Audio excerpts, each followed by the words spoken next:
everyone. I am interviewing one of my friends who is, a genius when it comes to body language. And he learned how to do that in two ways.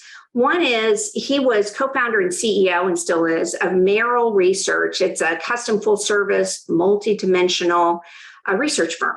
And they started in 1986. And it was basically to release, products to the marketplace and see how do we really communicate in a way that people will get it, want to buy the product, see if it's a good product to be released. The second thing, though, is when he was doing that work, he went, sometimes people are telling me things and their body language doesn't quite reflect what they're saying. And so he became very interested in how people communicate with their bodies as well as their words. And so he founded and is the CEO of Merrill Institute for Nonverbal Intelligence. And what that is, it's a body language training and certification organization. And he founded that in 2016. Hey, you all, welcome everybody, David Schneer. David, welcome. Welcome, Linda. It's great to see you. And thanks for having me once again. Well, I love having you, David. I love having you on this, these little clips that we're doing about negotiation. And David, a lot of what I tell people is how to watch for tricks, how to hear what people are saying, and they're not quite being honest. You say there's some ways to see blocking behavior, and you can see the behavior. And then you have some ideas if we start seeing that blocking behavior, what to do about it. So what is, how would we see blocking behavior? Okay, let me start with what isn't blocking behavior necessarily. Okay. Okay. And that is this. Okay. Right. All right. Now, why do I say that? Well, most of the time, people are doing this because it just feels good. It's soothing. It does. It is like hugging yourself, isn't it, sort of? It is. It's a pacifier. And if you go to a movie post-pandemic and you watch as the lights go down, you'll see people hug themselves like this. Now, it can be a blocking behavior if they begin to grip their arms. Okay. Right. And the more they grip, the more blocking is likely happening. So it can be, but generally isn't. Now, what is? If you can't see their fingers, that they might be blocking. It really has to do with context. People will block in a variety of ways. And so if you're talking about something that is not controversial, then if somebody's doing this, then people do it when they stand. They'll fold their arms like that. Sometimes it's somebody will put their hands in here, and it'll be a sign of superiority. So, not necessarily blocking, but blocking can be done with the eyes. How do you deal with the eyes? Blocking can be in the form of this, a long blink, or shaking your head can do this. Mostly just a long blink, because shaking your head would be just a no. Blocking can be done with your hand. People will oftentimes put. I've seen that. Mm-hmm. Is it blocking to say something, or they're not going to let something in, or what?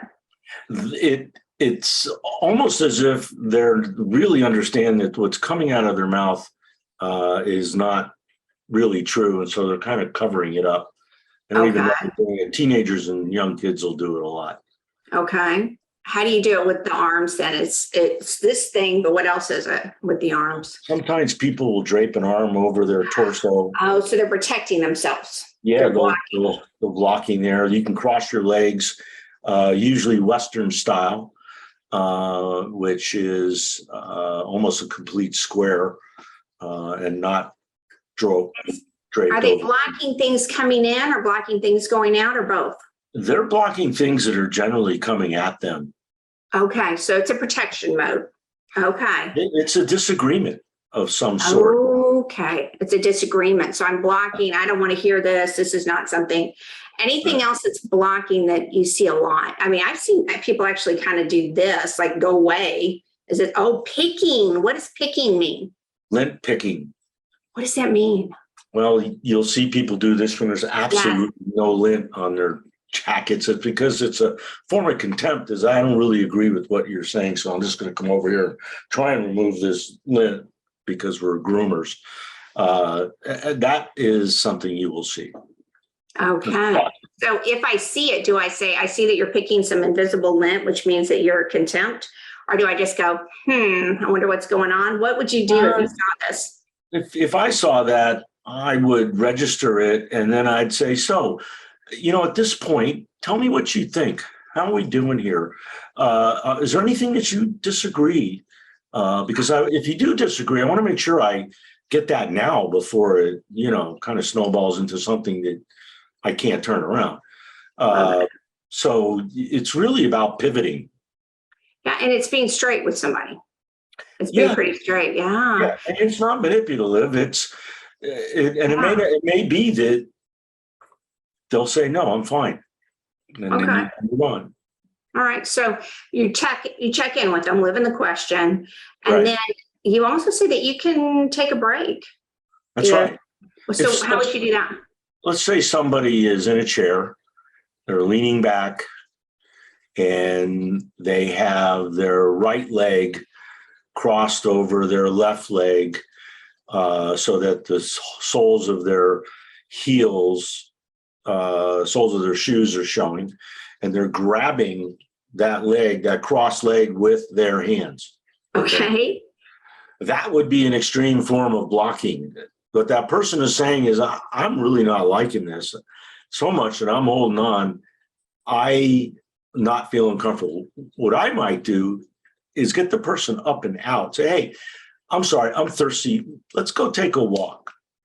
I love it. Why want to do that? Well, you want to mirror. You want to make them feel comfortable. You want to make them feel like whatever objection they have, they ought to be able to tell you. So a lot of things you can do. Yeah, in Ask Outrageously, we always talk about ask, be aware, seek more information, but know. And sometimes knowing the next step is it's time to take a break. Yeah. It's just time to take a break, which is a good time for right now for us to take a break. So it's okay if you feel like someone's kind of blocking or hesitant or kind of keeping you away from negotiating. It's okay when you're negotiating to actually give yourself permission to ask them, how are things landing with you? Are we agreeing with everything? Any disagreements? It's okay to say, hey, is it okay if we take a break? I have never had anyone say, no, we can't take a break right now. They usually will let you go to the bathroom or go get a glass of water, I promise. So let's take a break from this. You all go negotiate.